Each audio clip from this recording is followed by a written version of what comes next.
Hi అండి, welcome to our channel. నటసింహం నందమూరి బాలకృష్ణ గారి తాజా సినిమా 'అఖండ 2' కోసం అందరూ ఎప్పటినుంచో ఉత్సాహకరంగా ఆసక్తికరంగా ఎదురుచూస్తున్న విషయం మనందరికీ తెలిసిందే. 'అఖండ' భారీ బ్లాక్ బస్టర్ అనంతరం నటసింహం నందమూరి బాలకృష్ణ గారు, అలానే మాస్ యాక్షన్ సినిమాల దర్శకుడు బోయపాటి శ్రీను గారి క్రేజీ కాంబినేషన్లో సెకండ్ హ్యాట్రిక్కి శ్రీకారం చుడుతూ తెరకెక్కిన ఈ సినిమాని 14 రీల్స్ ఎంటర్టైన్మెంట్ సంస్థ నిర్మించగా సంయుక్త మీనన్ ఇందులో హీరోయిన్గా నటించారు.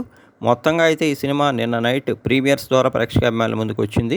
2 తెలుగు రాష్ట్రాల్లో ఈ సినిమా యొక్క ప్రీమియర్స్ ప్రదర్శించగా దీనికి మంచి పాజిటివ్ రెస్పాన్స్ అయితే వచ్చింది. అటు యూఎస్ఏ ప్రీమియర్స్ నుంచి కూడా పాజిటివ్ రెస్పాన్స్ రావడంతో టీం అయితే ఆనందం వ్యక్తం చేస్తుంది. ముఖ్యంగా ఫస్ట్ హాఫ్ ఈ సినిమాకి సంబంధించి అదిరిపోయే రేంజ్లో దర్శకుడు బోయపాటి శ్రీను తెరకెక్కించారట. ఇక ఇంటర్వెల్ బ్యాంగ్లో వచ్చేటువంటి పెద్ద బాలయ్య సన్నివేశాలు అయితే మరొక రేంజ్లో ఉన్నాయని, ఆయన యాక్షన్ సీన్స్ ఎలివేషన్స్ అయితే అదిరిపోయాయని, ఇక సంగీత దర్శకుడు తమన్ ఆ సన్నివేశాలకు అందించినటువంటి బ్యాక్గ్రౌండ్ స్కోర్ టాప్ నాచ్లో ఉందని చెప్తున్నారు.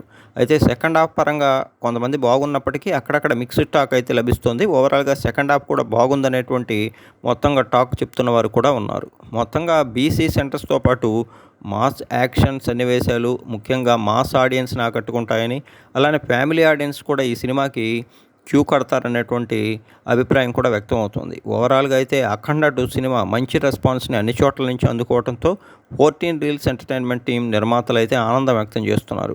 ఇక దర్శకుడు బోయపాటి మార్క్ యాక్షన్ ఎలిమెంట్స్తో పాటు బాలకృష్ణ పవర్ఫుల్ పెర్ఫార్మెన్స్, ముఖ్యంగా డైలాగ్స్, యాక్షన్ ఎలివేషన్ సన్నివేశాలు అదిరిపోయాయట. అలానే పలు కీలక సన్నివేశాల్లో ఫోటోగ్రఫీ అదిరిపోయిందని, ఇక ఇటు నిర్మాతలు ఎక్కడా కూడా ఖర్చుకు వెనకాడకుండా పెట్టినటువంటి ప్రొడక్షన్ వాల్యూస్ సినిమాలో అదిరిపోయాయని చెప్తున్నారు. మొత్తంగా 'అఖండ 2' సినిమా మంచి పాజిటివ్ టాక్ను సంపాదించుకుంటంతో బాలకృష్ణ గారి అభిమానులు ఆనందం వ్యక్తం చేస్తున్నారు. మీ సమీప థియేటర్స్లో ఈ సినిమాని చూసి ఎంజాయ్ చేయండి.